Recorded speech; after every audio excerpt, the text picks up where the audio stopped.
All right, hello again, Jeff Scott of Blackhawk Technical College, attempting to come at you right now with at least part 1 of Chapter 6, Multiview Applications for the 152-153 Mobile Web Development iPhone class. I've loaded the program from the book, and that's probably what I should be doing every chapter, but let's run it and take a look at it and see what it looks like. And then when we get done, we'll just build it from scratch. Hopefully I'll have a little bit better luck than I did in the last chapter, so we'll see.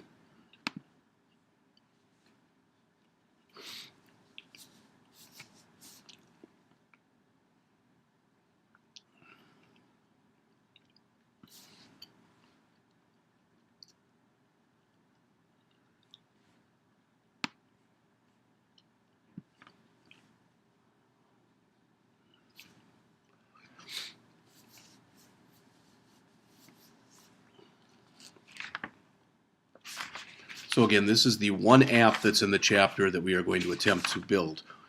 And it actually starts in the book on the bottom of page 180, and it goes through about page 204, 203. So hopefully it's going to come up shortly. It's called View Switcher, as you can see. A couple more things I want to mention about it, then we'll start going over the chapter.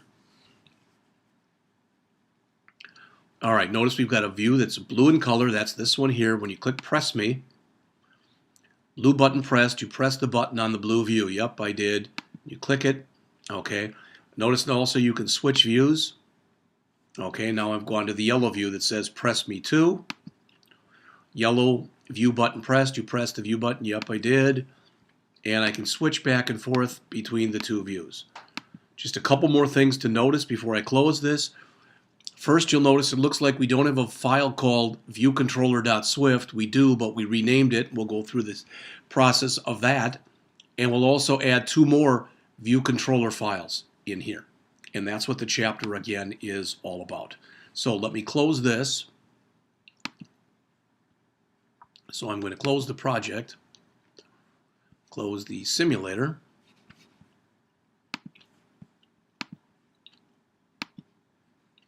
And from Xcode, I'm going to start up a new project. So I still have the one open from the last chapter. But before we do that, let's head back to the book here. Okay. All right, Multiview Applications, Chapter 6. Up till this point, as mentioned, we've written apps with a single view controller. While there's a lot you can do with those, most apps of any complexity will require more than one view controller. And again, most of the time, we equate a view controller to a screen. All right, so in this chapter, as it says, we're going to focus on the structure of multi-view applications and the basics of swapping content views by building our own multi-view application from scratch. We'll write our own custom controller class that will switch between the 2 different views. Okay. And before it says we do this, let's see how multiple view applications can be useful. And they mention here the simplest example of a multi-view app is a utility app, which they'll show on the next page. As it says, it focuses primarily on a single view, but it offers a second view that you can use. It might be a help screen, it might be something else.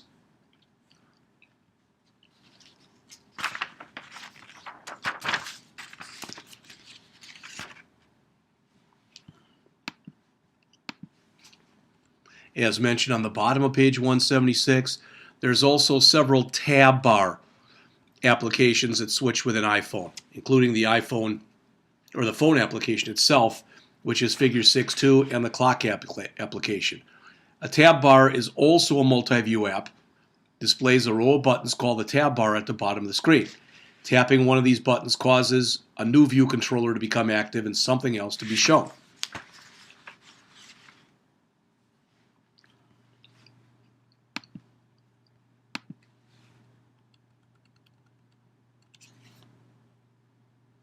So for instance, if we click the Add to Contacts, a different view would come up here.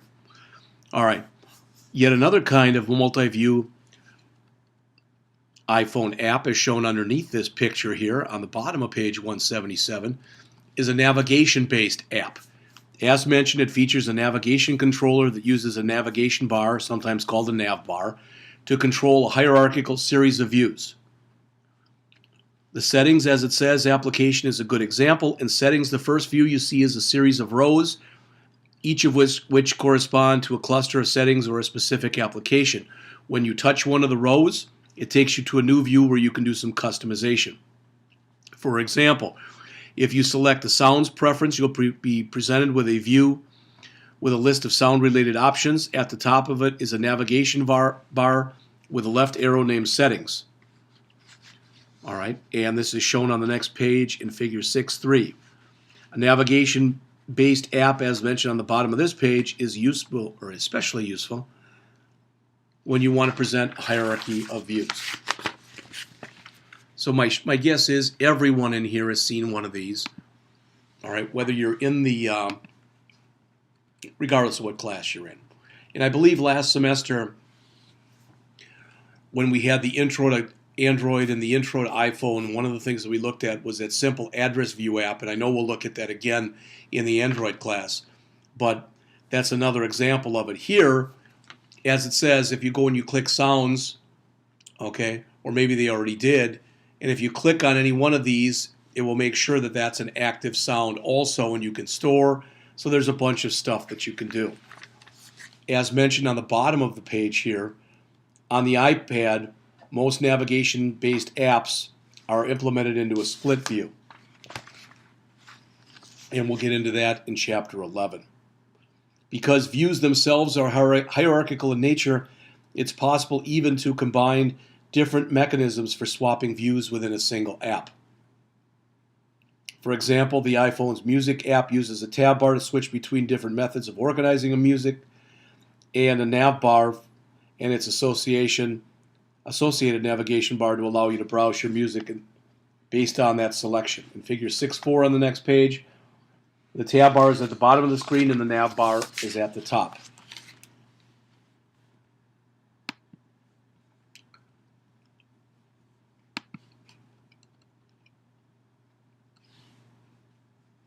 Okay. Some applications, as mentioned, on the bottom of page 179 here, use a toolbar. Toolbars, as mentioned, are often confused with tab bars. Tab bars are used for selecting one and only one option from among two or more options. A toolbar, on the other hand, can hold buttons and certain other controls, but these items are not mutually exclusive. Perfect example of a toolbar is at the bottom of the Safari view, which is shown here on the next page, on page 180.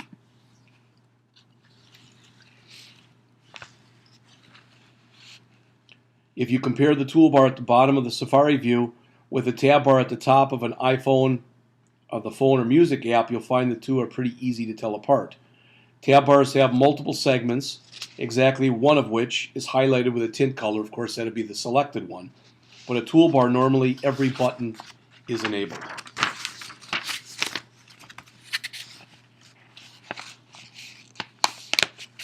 The app that we're going to build in this chapter, they start talking about on the bottom of page 180. And again, I've already mentioned this to you. I already showed you the app. All right, the one the author has finished. So as it says, it's fairly simple in appearance. However, in terms of the code we're going to write, it's the most complex app we've done so far. There'll be 3 different controllers, the storyboard, and an application delegate. And I've already shown you those. When the app first starts up, as shown here on page 181, the view switcher will look like this. There'll be a toolbar at the bottom that says Switch Views, and the rest of the view will be a blue background with a button on it that you are to press.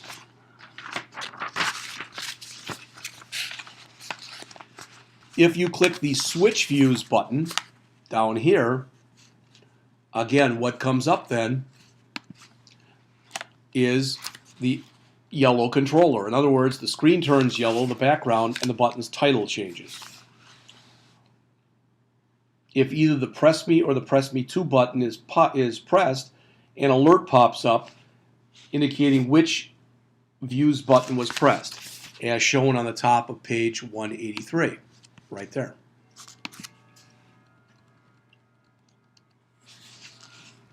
It would be totally possible, totally legit, to achieve this same functionality with a single view application.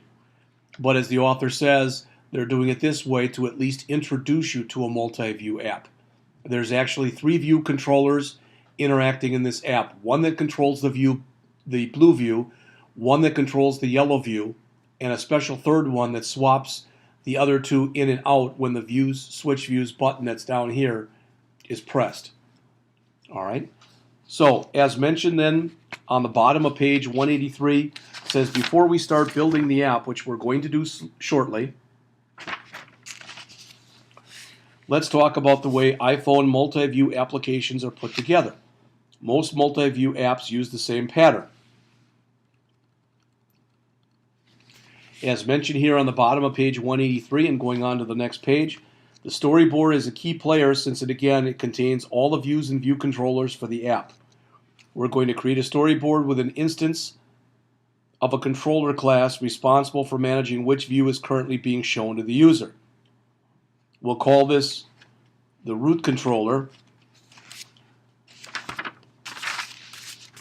because it is the first controller that you see when the app comes up and the controller that's loaded when the application loads.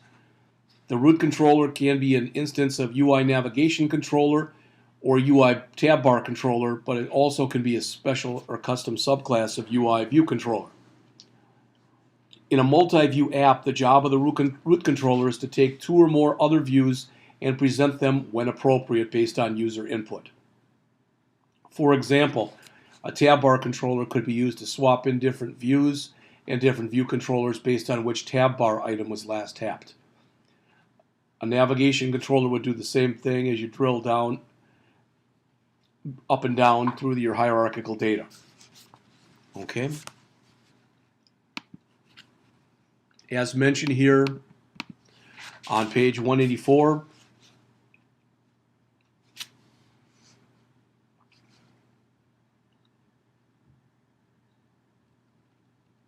in multi-view applications, most of the screen will be taken up by a content view, and each content view will have its own view controller with its own outlets and its own actions.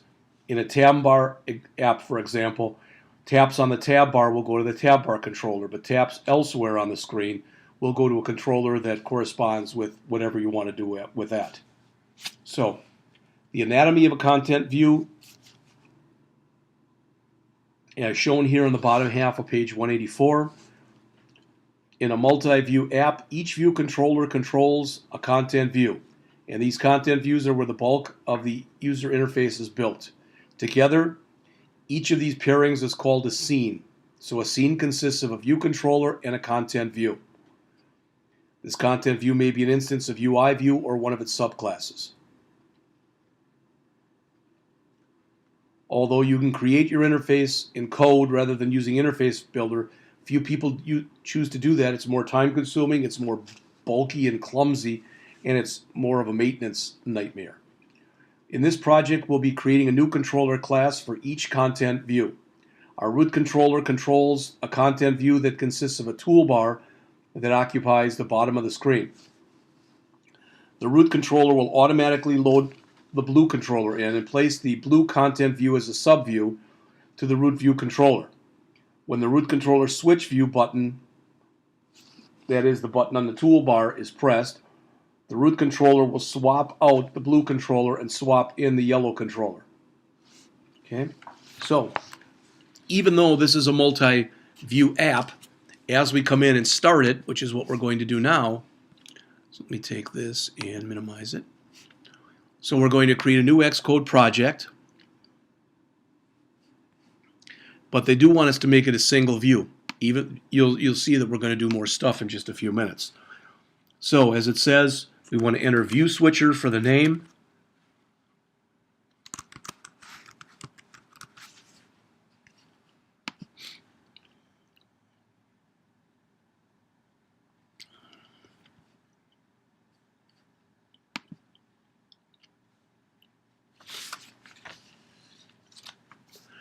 And that brings us to page 185 in our book. Okay?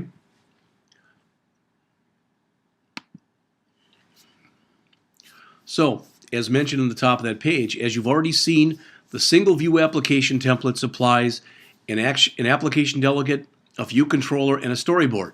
The view controller class is called view controller. You can see it because I've got it highlighted.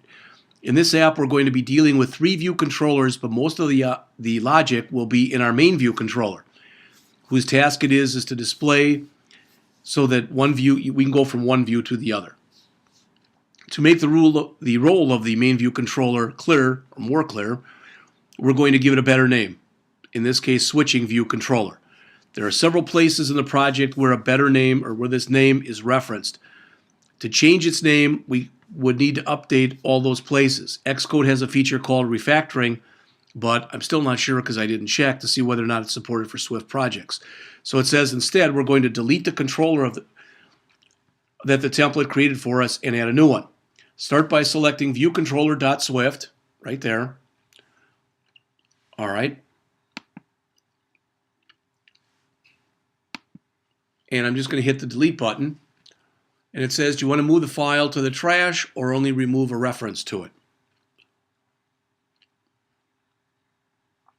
We want to move it to the trash. And it's gone. So, now right-click on the view switcher group.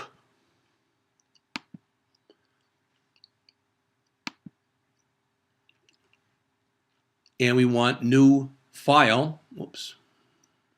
File, new. Try it again. File, new.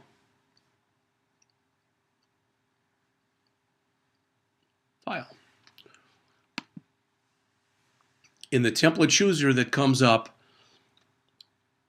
select Cocoa Touch class from the iOS source section. Okay. Name the class Switching View Controller.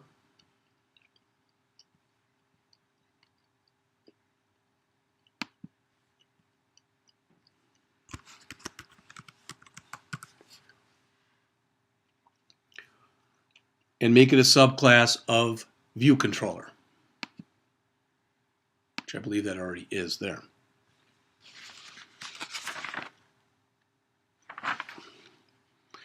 Make sure that the also create zip file is not checked and that the language is set to Swift. So it should look as shown in figure 610 that's on page 186 of your book. And then we can press next, followed by create. All right, so switching view controller here, class of UI view controller. Also add nib, not done. They show iPad in here in the language Swift. So I don't know if we can change that now or not, but I'm not going to worry about it. So next.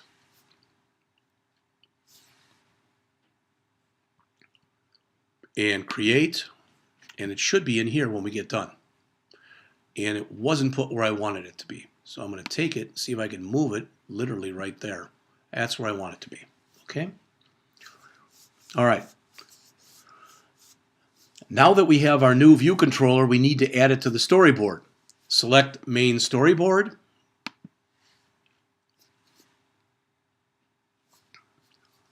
In the document outline to open the storyboard for editing. Already done that. You'll see that the template created a view controller for us. We just need to link it to our switching controller class. Select the view controller in the document outline.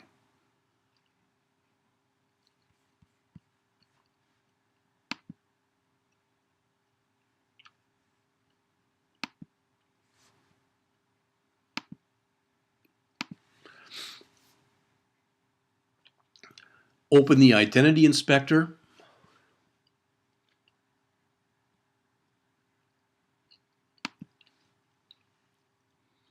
In the Custom Class section,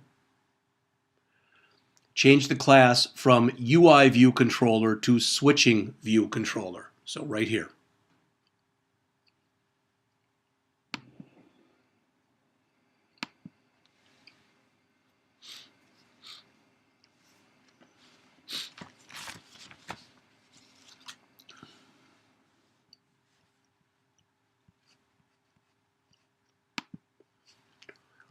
Now they mention if you check your document outline, you should see the switching view controller's name has changed, or the view controller's name has changed to switching view controller.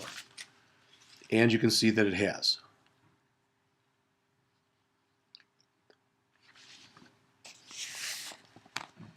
We need to add 2 additional view controllers to display the content views. In the Project Navigator, right-click the switcher group and again choose File, Cocoa Touch Class, and we want to add here Blue View Controller and make it a subclass of UI View Controller, and that Create Zip File is not checked. All right, then repeat the process for a yellow view controller. So when we get done, we should have 3 of them in here.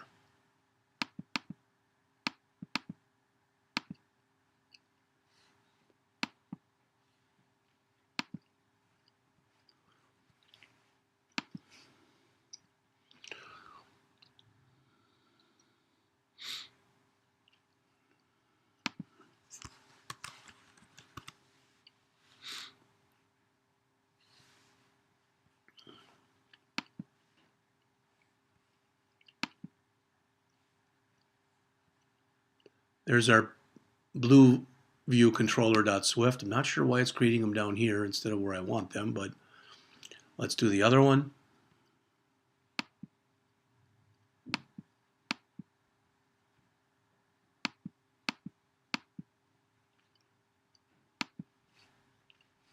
So we're going to come in here and we're going to make yellow view controller. Oops.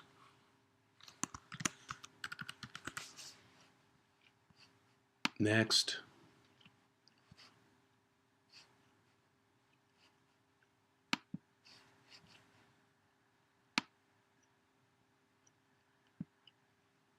All right, so now it's pretty much looking, I think, the way that it's supposed to look.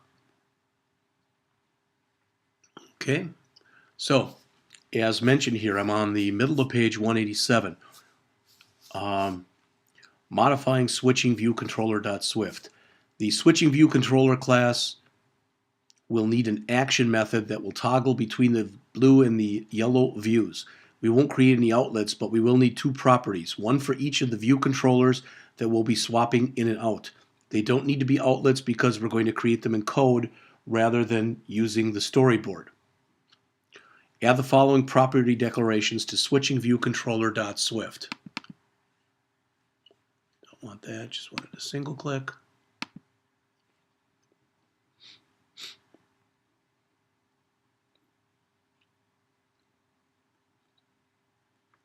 So right near the top here,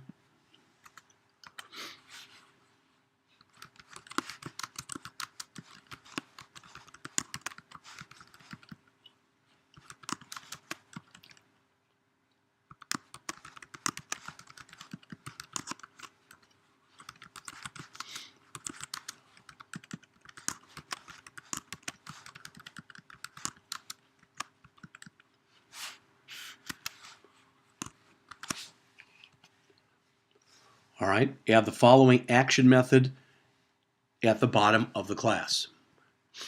I'm going to do it right up above the mark.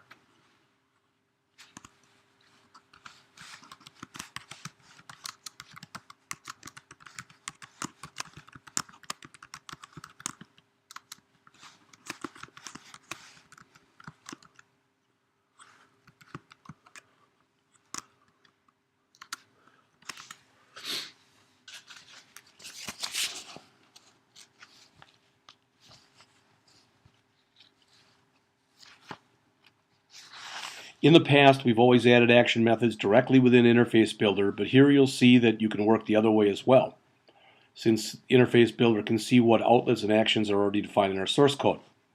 Now that we've declared the action we need, we'll set up the minimal user interface for this controller in our storyboard.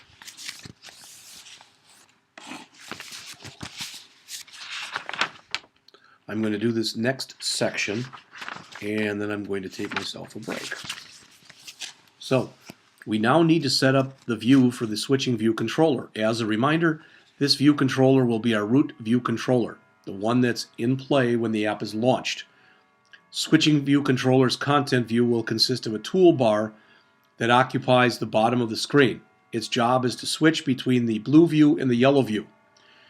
For that reason, it will need a way for the user to change the views. For that, we're going to use a toolbar with a button, and they want us to build that now. So in the Project Navigator, they want us to select the main storyboard.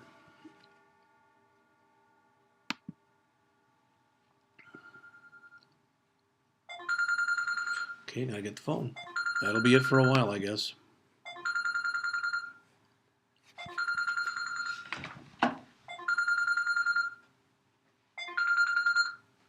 Hello? Hi, how are you feeling? Better? Mm-hmm. So, did you go in or anything?